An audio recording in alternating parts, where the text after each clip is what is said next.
E learning with Durgesh में आपका स्वागत है। मैं गरिमा उपाध्याय।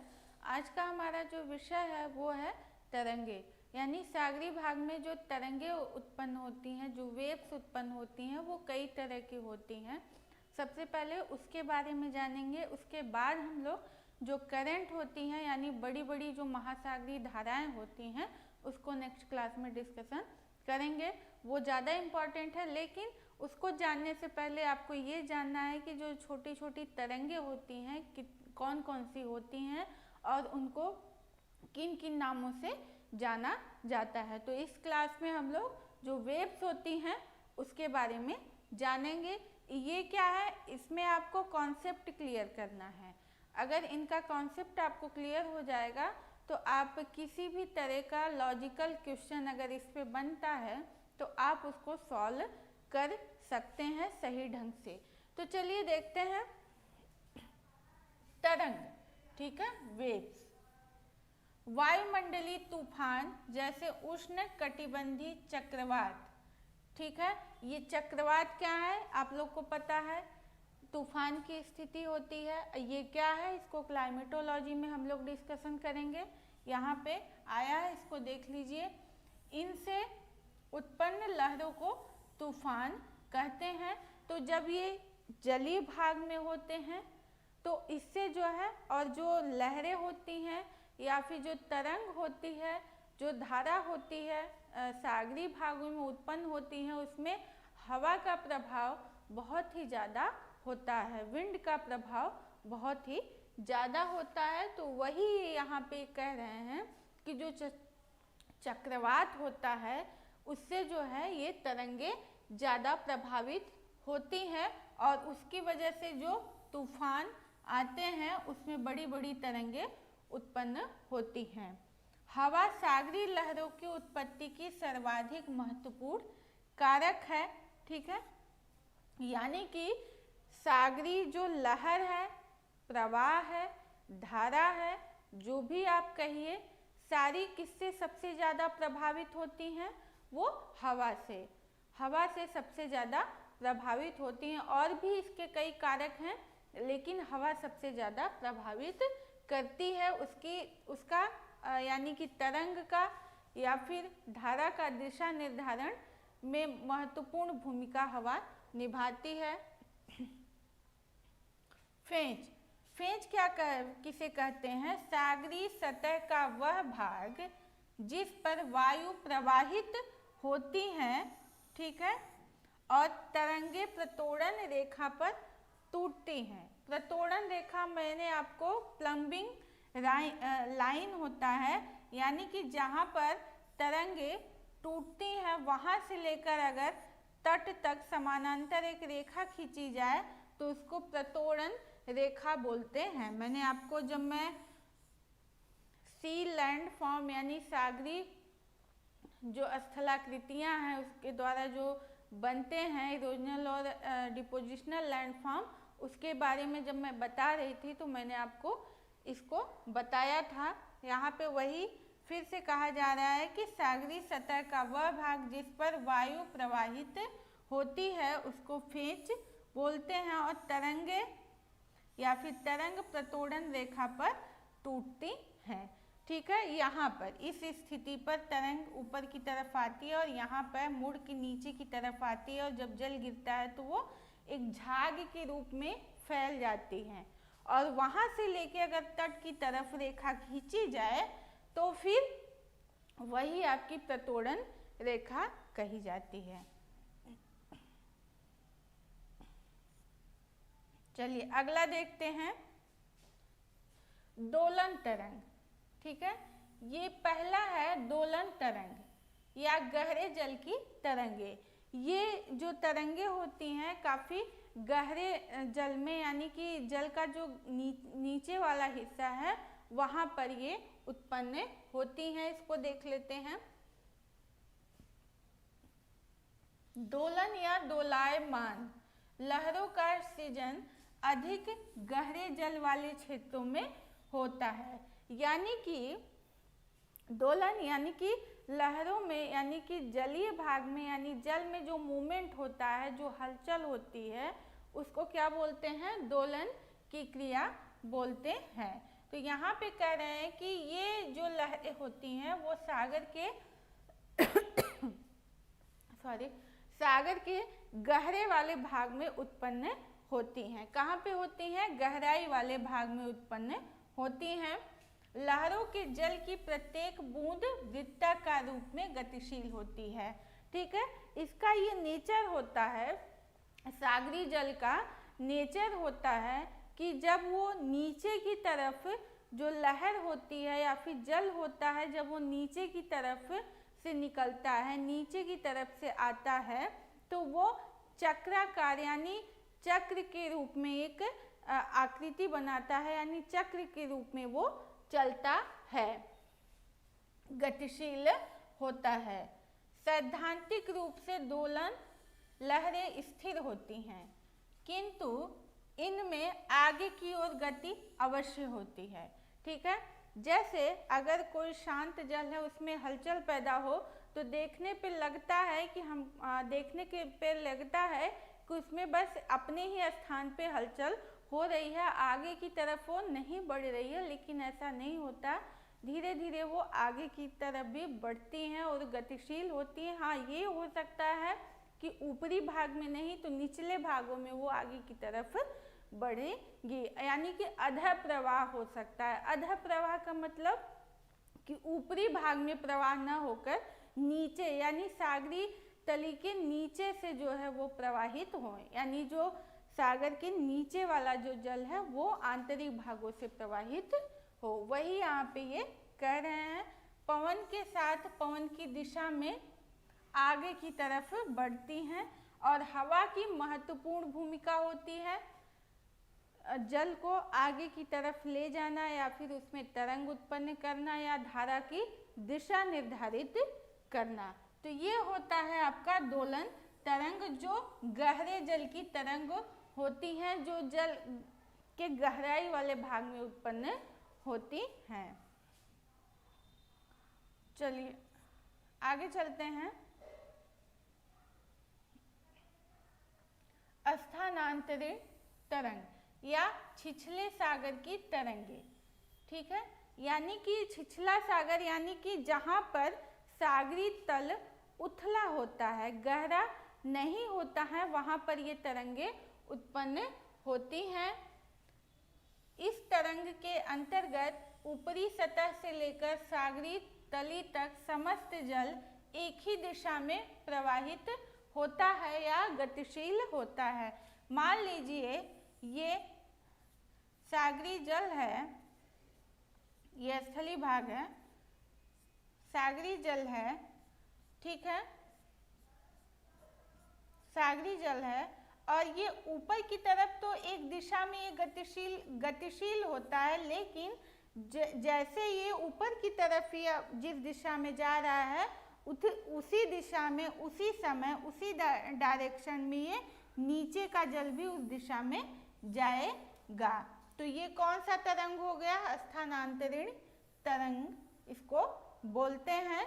तो ये है आपका जो कि छिछले सागरी सतह पर उत्पन्न होता है और तली से लेके यानी कि ऊपरी हिस्से से लेकर तली तक सारे जल को लेके ये आगे की तरफ बढ़ता है।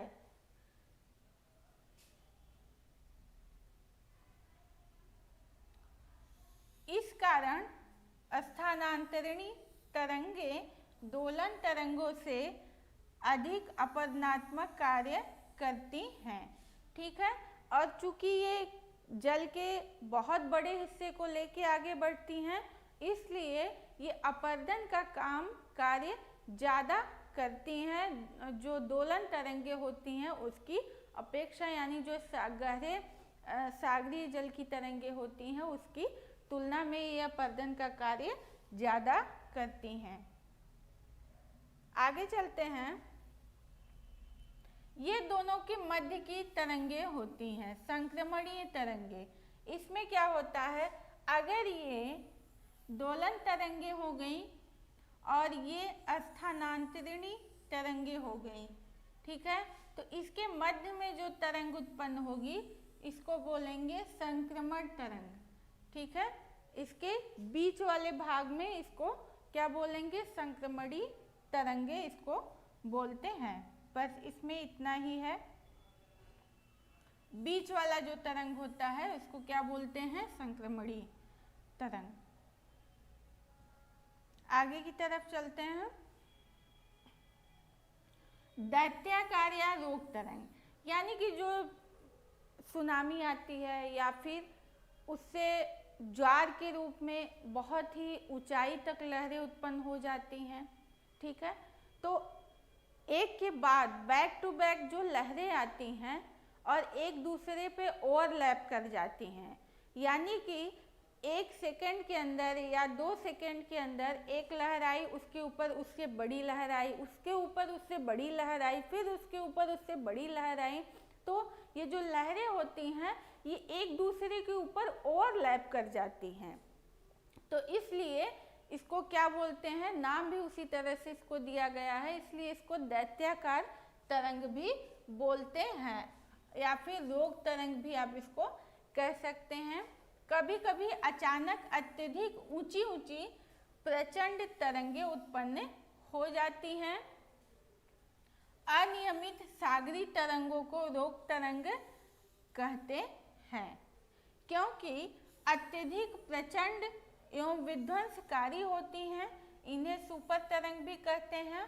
और एक चीज इसमें आप लोग जोड़ लीजिएगा कि ये जो तरंगे होती हैं मुख्यतः एक दूसरे पर एक के बाद एक आती हैं, या फिर आप सेकेंड का समय कह सकते हैं, या फिर 5 मिनट में या 4 मिनट में 2 मिनट में, इस तरह से इतने के अंतर पे आती हैं और एक दूसरे पर ओवरलैप कर जाती हैं। यानी कि ये एक तरंग आई, इसके ऊपर दूसरी तरंग फिर आई, तीसरी तरंग फिर इसके ऊपर आई, चौथी फिर इसके ऊपर आई, पांचवी फिर इसके ऊपर आई, छठी फिर इसके ऊपर आई, सातवीं फिर इसी तरह से ये काफ़ी भयावह रूप का निर्माण करती हैं, इसलिए इसको दैत्याकार तरंग कहते हैं। ये ओवरलैप कर जाती हैं एक दूसरे के ऊपर।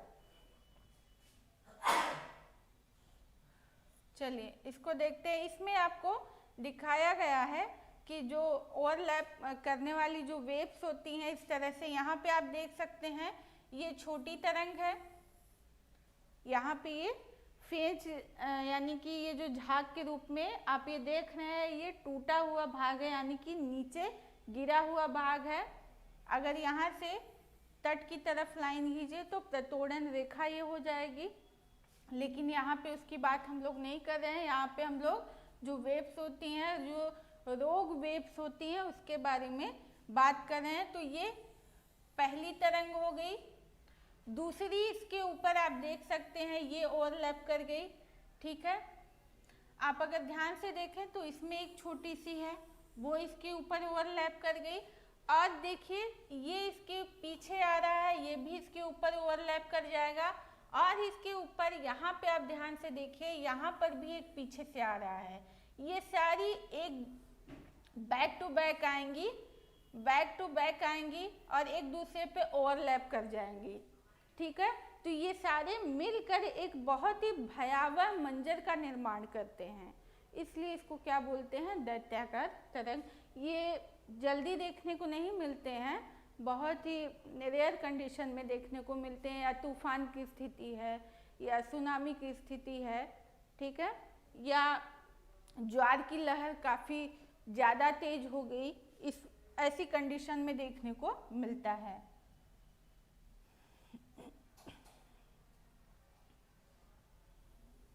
सर्फ मंडल और ब्रेकर, ठीक है। ब्रेकर जो नाम से स्पष्ट है, यानी कि ब्रेक जहाँ पे तरंगे टूटकर फैलती हैं झाग के रूप में, इसको देख लेते हैं। सागरी तरंगे प्रायः सागरी तट की ओर अग्रसर होती हैं, ठीक है। जो तरंग होती हैं वो सागर के मध्य भाग से या सागरी भाग से किनारे की तरफ चलती हैं। जैसे जैसे ये तट के निकट आती जाती हैं, जल की गहराई कम होती जाती है। यानी कि ये जो वेव्स हैं उनका नेचर होता है कि जैसे जैसे वो तट की तरफ आती हैं उनके जल की गहराई कम होती जाती है। ठीक है, क्योंकि आंतरिक भागों में, मध्य भाग में तो जल की गहराई ज़्यादा होती है, वहाँ पे जल ज़्यादा होता है। तरंग श्रृंग, यानी कि श्रृंग से मतलब है आपका, यहाँ पे आप शिखर इसको बोल सकते हैं। क्या बोलते हैं? शिखर।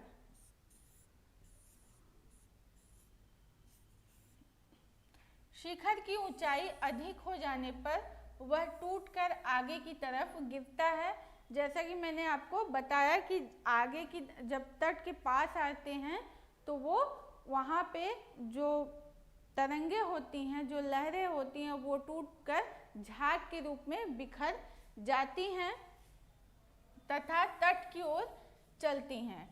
टूटी जल की तरंग को सर्फ ब्रेकर या श्वास कहते हैं। यहाँ पे इस तरह से आप समझिए,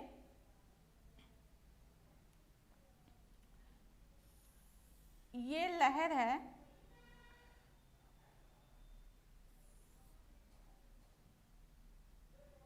ये लहर है, इस तरह से आ रही है। ठीक है, यहाँ पे ये किनारा है। ठीक है, और यहाँ पे इसको ये टूट गई, ये टूट के इस तरह से फेंच के रूप में बिखर गई, झाग के रूप में आप कह सकते हैं, झाग के रूप में। तो ये जो टूट के बिखर गई चारों तरफ झाग के रूप में, इसी को क्या बोलते हैं? सर्फ बोल सकते हैं आप, ब्रेकर बोल सकते हैं, और इसी को क्या बोलते हैं? श्वास। ठीक है, ये जहाँ पर ये टूटती हैं। तो ये हो गई आपकी ब्रेकर पॉइंट। इसके बाद है अधः प्रवाह। अधः प्रवाह मैंने आपको बताया था कि जो सागरी जल है वो ऊपरी सतह में तो वो प्रवाहित होता है, लेकिन जो सागरी जल नीचे की तरफ से प्रवाहित होता है वो दिखता नहीं है। अगर उसको देखना चाहें तो वो दिखता नहीं है, वो नीचे की तरफ प्रवाहित होकर सागर के मध्य भाग में चला जाता है, उसको बोलते हैं अधः प्रवाह। अधः प्रवाह तट से टकरा कर जल पीछे की ओर लौटता है। यानी कि जब ये कोई तट है, जब इससे लहरें टकराती हैं तो कुछ तो इसके किनारे किनारे चली जाती हैं लहरें, ठीक है, और कुछ इस दिशा में लौट जाती हैं, पीछे की तरफ बैक कर जाती हैं, पीछे की तरफ ये लौटती हैं, और ये आंतरिक भागों से लौटती हैं, ऊपरी सतह से ये नहीं लौटती हैं, इसलिए इसको क्या बोलते हैं? अधः प्रवाह बोलते हैं। चलिए आगे देखते हैं। यह जल तट की ओर जाने वाली तरंग के नीचे से होकर पीछे लौटता है। मैंने अभी आपको बताया कि जो ऊपरी तरंग है, जो जली तरंग है, वो इस तरफ जा रही है तट की तरफ, तो जो अधः प्रवाह है वो इस तरफ नीचे से आएगा, इसी तरंग के नीचे से ये सागर के मध्य भाग की तरफ ये लौटेगा, इसी को बोलते हैं अधः प्रवाह।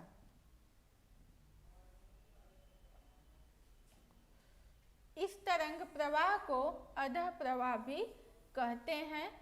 यह पदार्थ को अपने साथ बहाकर ले जाती है, चूंकि ये आंतरिक भाग है, आंतरिक भागों से ये जाती है, तो जो इसको तट पर जो भी चीज़ें मिलती हैं अपने साथ उसको बहाकर लेकर चली जाती हैं। अगला है प्रतोड़न रेखा। मैंने आपको बताया था लेकिन यहाँ पे आया है तो इसको जान लेते हैं। तट से जिस दूरी पर समान ऊंचाई वाली तरंगे के श्रृंग यानी शिखर, शिखर मतलब ऊपर, तरंग का जो ऊपर वाला हिस्सा है, तथा सर्फ के रूप में बदलते हैं, उस दूरी से यदि तट के समानांतर रेखा खींची जाए तो उसको क्या बोलते हैं? प्रतोड़न रेखा बोलते हैं। क्या बोलते हैं उसको? प्रतोड़न रेखा।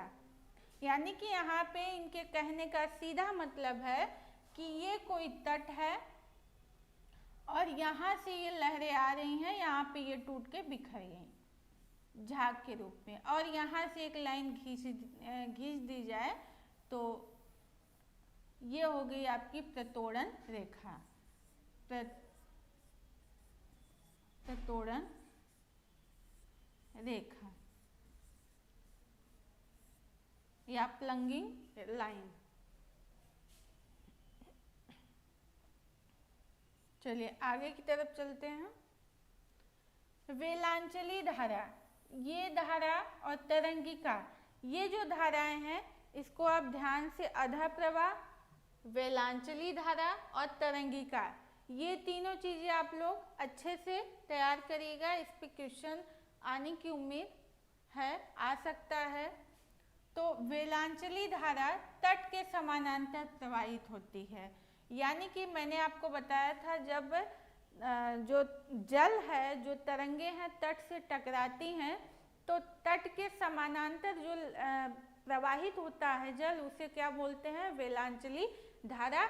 और ये प्रत्यक्ष रूप से दिखती हैं, प्रत्यक्ष रूप से क्या होती हैं? ये दिखती हैं। मान लीजिए ये कोई तट है, कोई तट है और यहाँ पर ये लहरें आ रही हैं और यहाँ पर ये टकराई तो यहाँ इधर इधर इधर इस तरह से ये प्रवाहित होने लगेंगी किनारे के भाग को लेकर, इसको आधार बना के ये प्रवाहित होने लगेंगी। इसको क्या बोलते हैं? वेलांचली धारा बोलते हैं। अगला है तरंगिका। प्रतोड़न रेखा के बाद सागरी लहर का जल जब सर्प के रूप में तट से टकराता है तो उसका जल कई रूपों में बढ़ जाता है। ये और कई रूपों में बढ़ता है तो इसीलिए तरह तरह की जो तरंगे होती हैं वो उत्पन्न होती हैं। जब वो टूटता है टकरा कर तो कुछ जल अधः प्रवाह के रूप में नीचे की तरफ से वो सागरी भाग में मध्य भाग में चले जाते हैं, आंतरिक भाग में, और कुछ जल तट के समानांतर प्रवाहित होने लगते हैं जिसको वेलांचली धारा बोलते हैं। ठीक है। इसके बाद ये मैंने आपको बता दिया था, जो आंतरिक भागों से प्रवाहित होते हैं अधः प्रवाह कहा जाता है।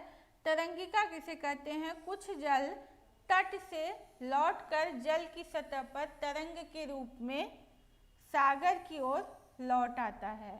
ठीक है। कुछ जो जल होता है तट से लौटकर जल की सतह पर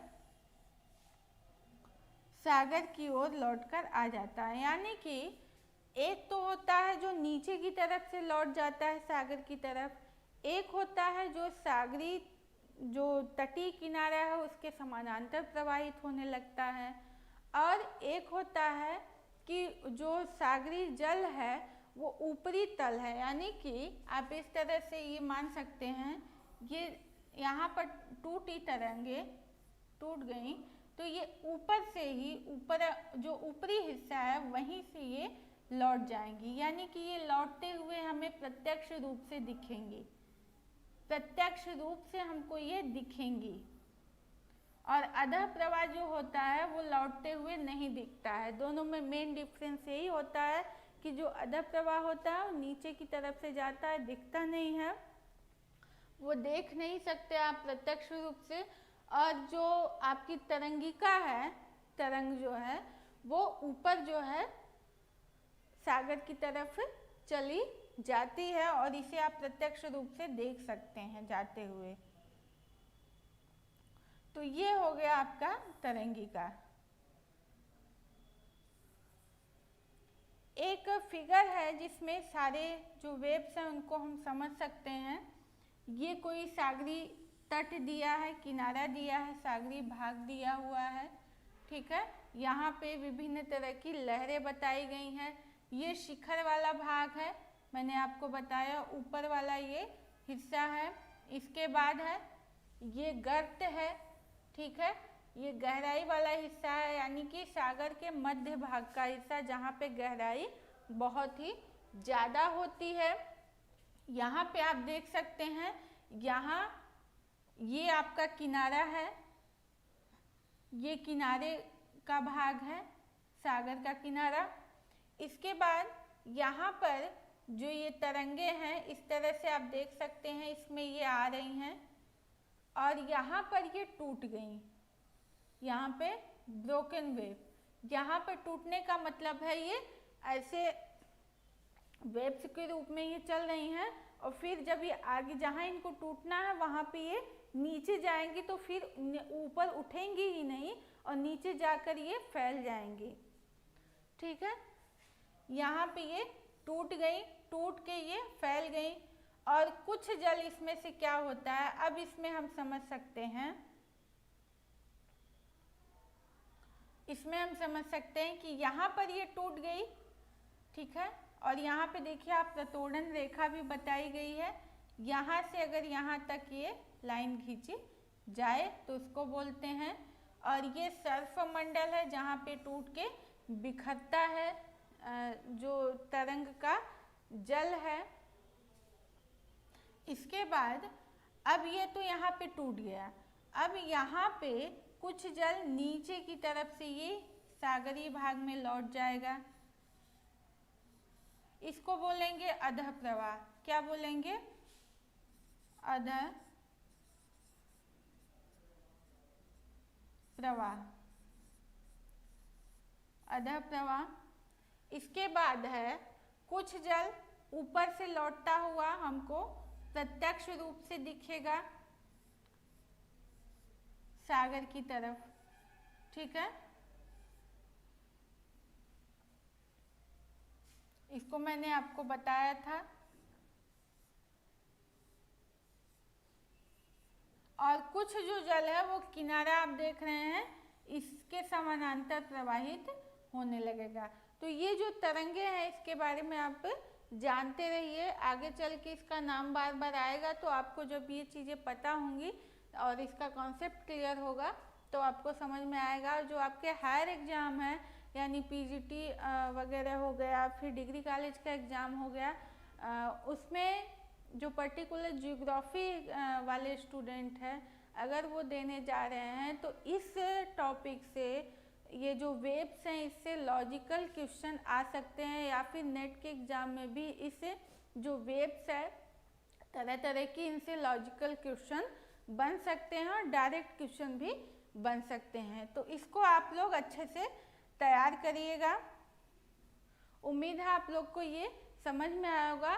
नेक्स्ट क्लास में हम लोग महासागरीय धाराओं के बारे में बात करेंगे कि वो क्यों उत्पन्न होती हैं, कैसे उत्पन्न होती हैं, क्या वजह होती है और उनकी दिशा किस तरह से निर्धारित होती है। और उसके बाद एक एक करके सारे महासागर की धाराओं के बारे में जानेंगे, प्रशांत महासागर, अटलांटिक महासागर और हिंद महासागर की धाराओं के बारे में जानेंगे। आज के लिए इतना ही, थैंक यू।